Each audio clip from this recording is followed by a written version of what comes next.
You're watching TRT World and our special coverage of the assassination of Iran's top military commander, Qasem Soleimani.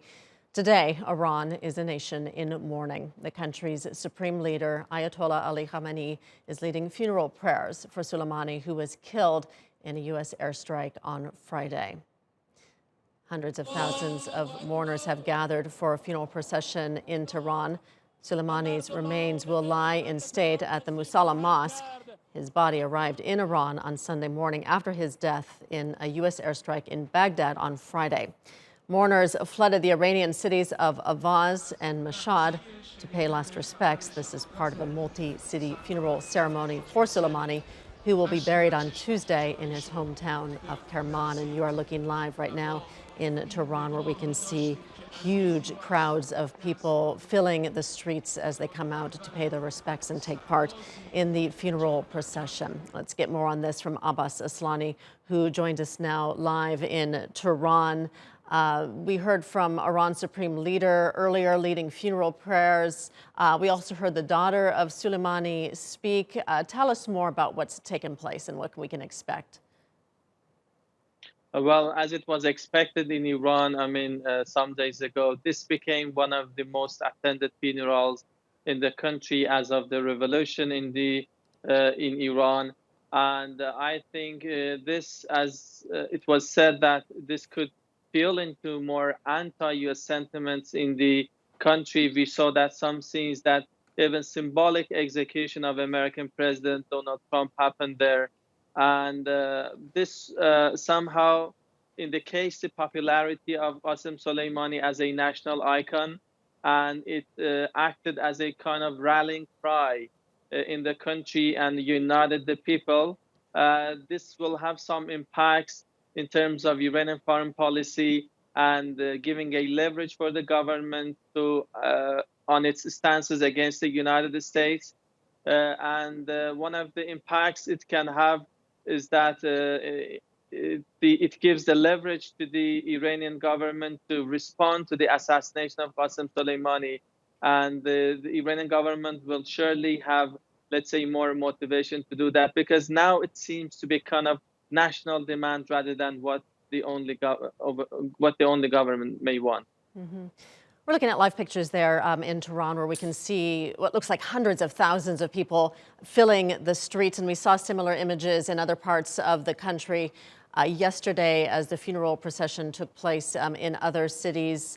What does it mean that so many people have come out to pay their respects, to take part in this? I mean, how much does it say about how Soleimani is revered in Iran? And what message do you think does it send to the U.S. president and as well as to the rest of the world? Well, this was a funeral which didn't just only take place in Tehran, but before it in Ahvaz and in Mashhad, and later in other cities. This is going to be held. I think this says that Qasem Soleimani was popular because of his efforts in helping the Syrian and Iraqi government to defeat the ISIS. When Iranian capital city went under terrorist attacks some years ago in the parliament, then people understood that how important the job that Qasem Soleimani is doing is to them. So the message this is sending to the Americans is that I think Donald Trump needs to understand that his policies toward Iran has backlashed, and it has had an opposite effect. He might have wanted a different thing, but in action, something else is happening. And this is not just limited to Iran. Also in Iraq, we also saw that thousands of people attended this funeral ceremony there. And also in the parliament, we saw that a legislation was passed. And this seems that maybe American presence in the region in the long run might face some challenges and problems. And this might start from Iraq, and the sentiments might all exist now in Iran. But sure, the response and the revenge which might be coming in future will not be limited to Iran, but there are other groups or people in the region who might like to go after that. Abbas Aslani, live in Tehran. Thank you. Iran has lifted all caps on its uranium enrichment program that were mandated by the 2015 nuclear deal. In retaliation, Tehran says it will no longer observe limitations on the capacity or level for enrichment. The Iranian leadership has, however, indicated a quick return to the terms of the internationally agreed nuclear deal if U.S. sanctions were lifted. Let's get more on this from TRT World Research Center manager Tarek Cherkaoui. He joins me live in the studio. Thank you for being here with me today. The Iran nuclear deal was already on shaky ground since the U.S. president withdrew the U.S. from it. Do you think there's any hope left, or has it just been shattered? Well, knowing how the Iranian regime has maneuvered in the past 30 years, I would think that there are the prospects for hope are very low. However, I think that there's still, these are part of the negotiations and part of the maneuvering and posturing that is taking place. I think both sides, the American side and the Iranian side, want better terms. The American side, as you know, has been asking to include other things like the missile program, like all the kind of proxy activities in the region. On the other hand, I think the Iranians are not happy by this withdrawal. They have achieved little from the agreement, especially now after the sanctions have come into play.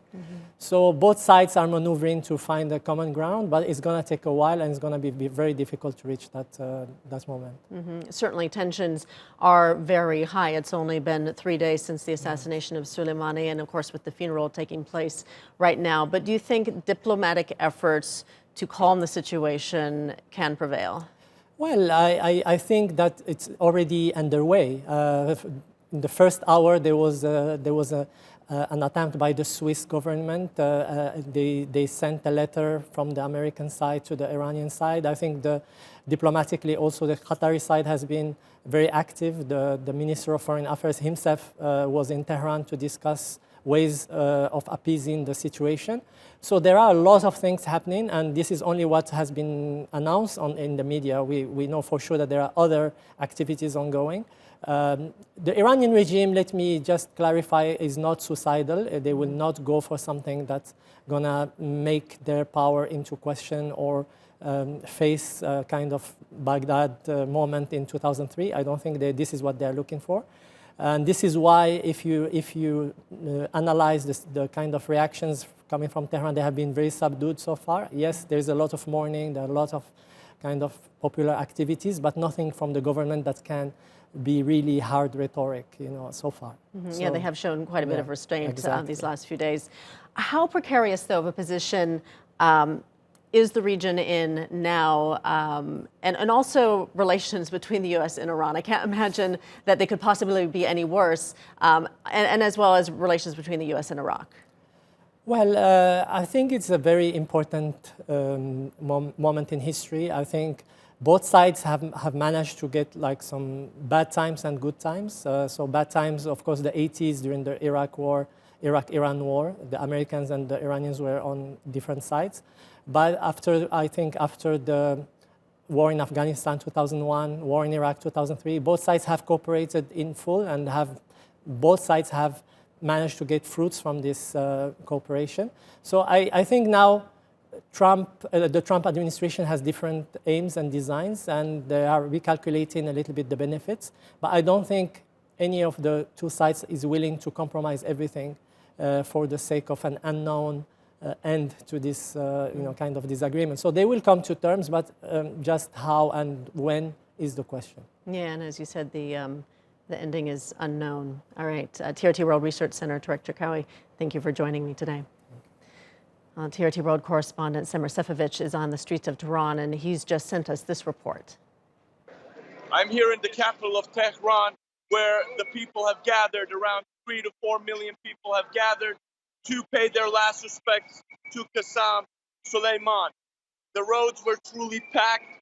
There was people all around, as you can see in the background. The people are still leaving. I have spoken to many of the people here, and they are telling me that the retaliation to the U.S. is to come. They do not fear the United States.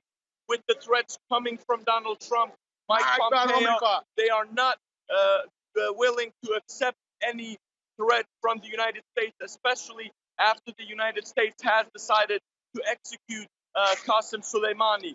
This has further complicated things in the Middle East. The Middle East is right now at a boiling point. Countries such as Germany, the UK, and France have also attempted of reaching out to the Iranians and trying to de-escalate the situation.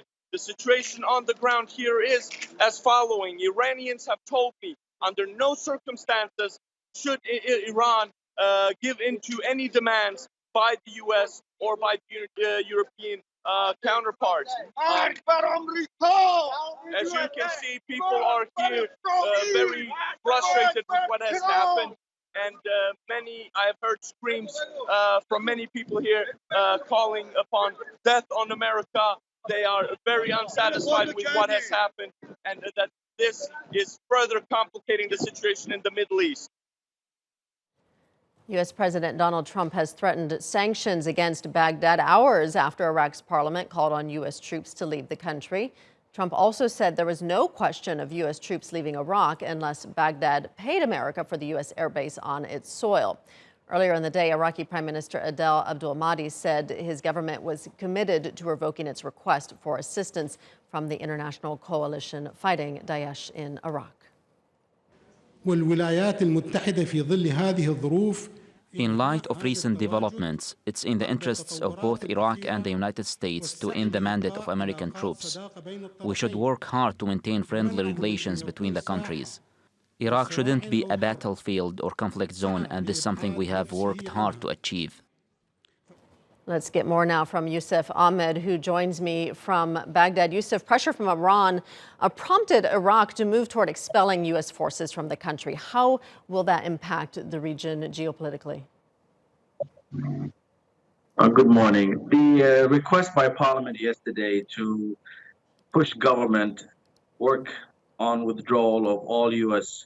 military presence will put Iraq in a quagmire as far as the region. Iraq fully depends on oil revenues, and those oil revenues are actually prompted by some big, large oil corporations in the country.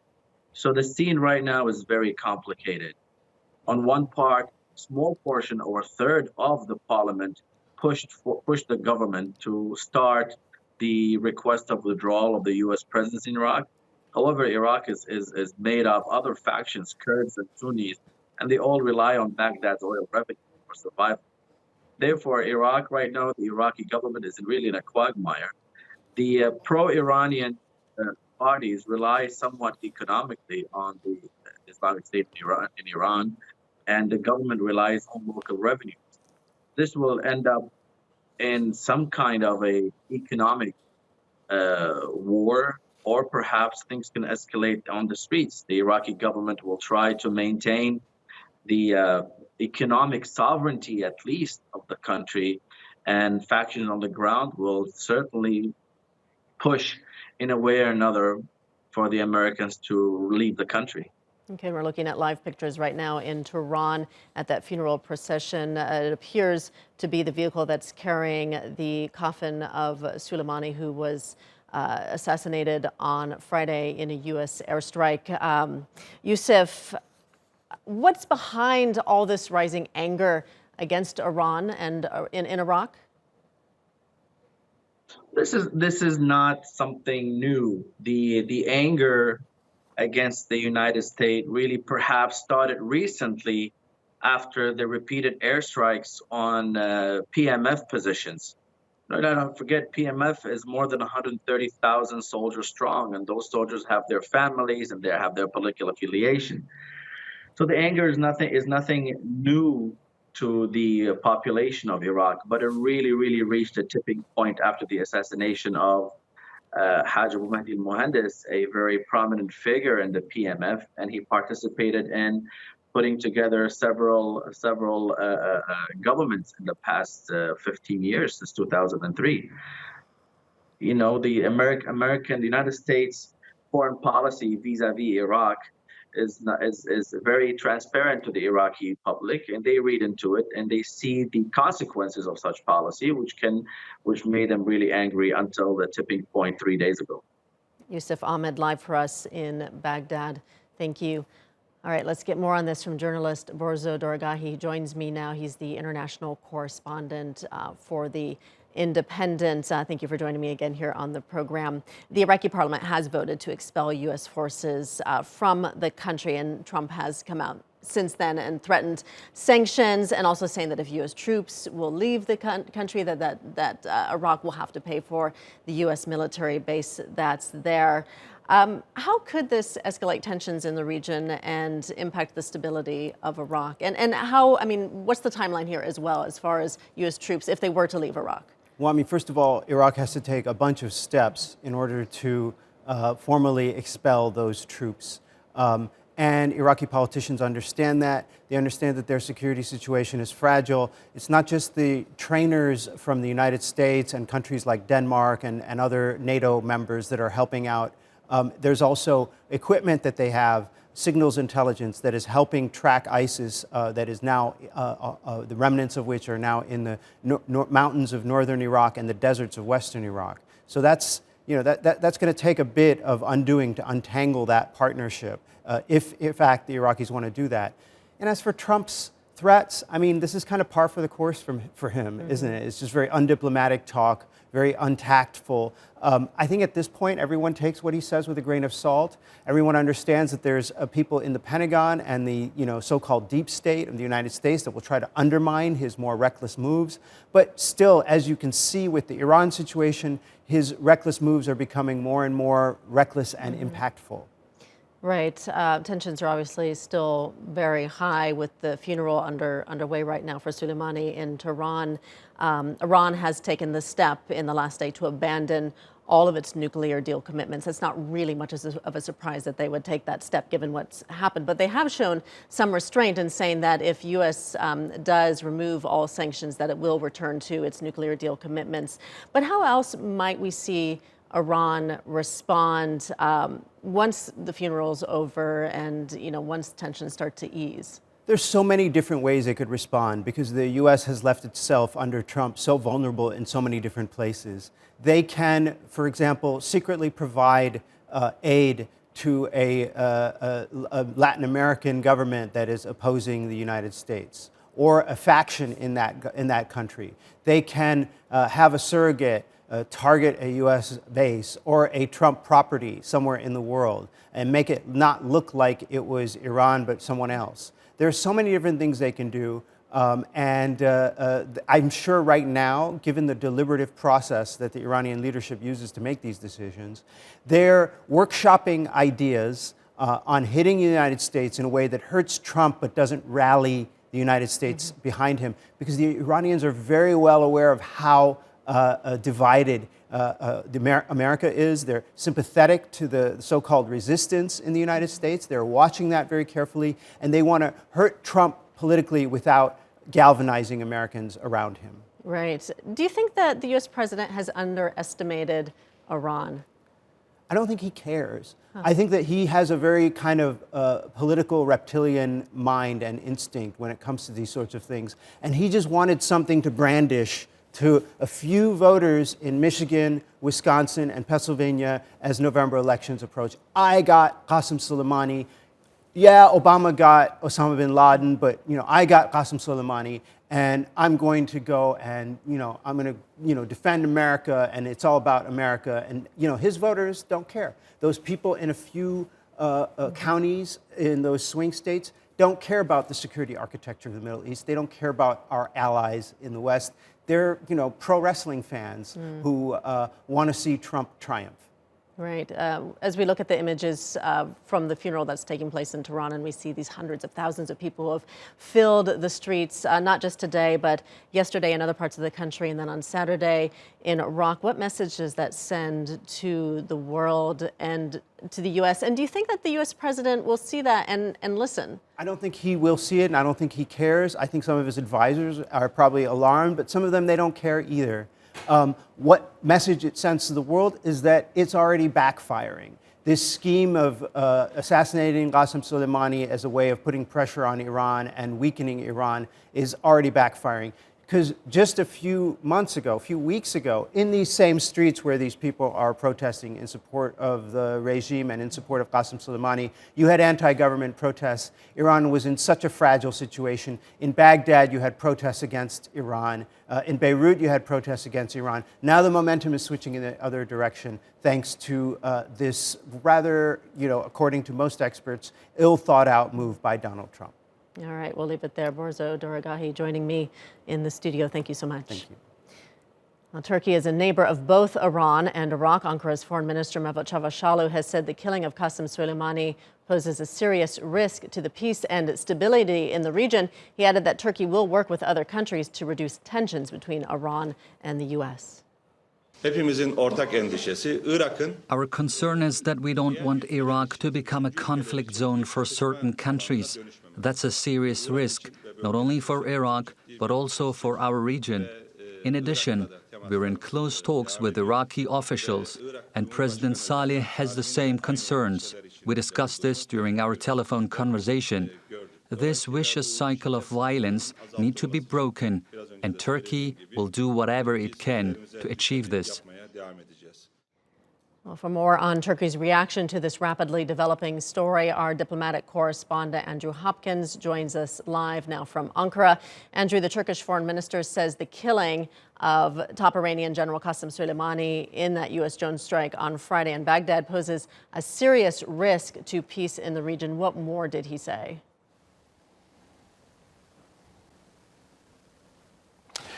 Yes, absolutely. The Turkish Foreign Minister Mevlut Çavuşoğlu, he's been talking to journalists this morning about a wide range of foreign policy issues regarding connected to Turkey, and he talked about what has been happening in Iran and Iraq over the last couple of days or so, and he did say that he believes that the killing of Soleimani is a direct threat to stability in the region, and he sort of reeled off really a list of all the foreign ministers, all the presidents and world leaders that the Turkish president and himself have been putting calls into over the last 24 hours or so. Turkey sees itself as maybe playing a kind of leadership role in the region at the moment to try and de-escalate this situation. According to Mevlut Çavuşoğlu, the people that the Turkish president has been speaking to include Emmanuel Macron from France, Hassan Rouhani from Iran, Angela Merkel from Germany, Boris Johnson from the United Kingdom, and he himself said he had been speaking to also Sergei Lavrov from Russia, Mike Pompeo, the United States, the Qatari foreign minister, and also the British foreign minister. So Turkey here putting a lot of effort into this particular crisis, this particular situation to try and de-escalate tensions. Turkey does have a border with both Iran and Iraq, so it's in Turkey's own interest as well to make sure this situation doesn't get any worse. Andrew, Çavuşoğlu added that Turkey will work with other countries to reduce tensions between the U.S. and Iran. So how will that happen?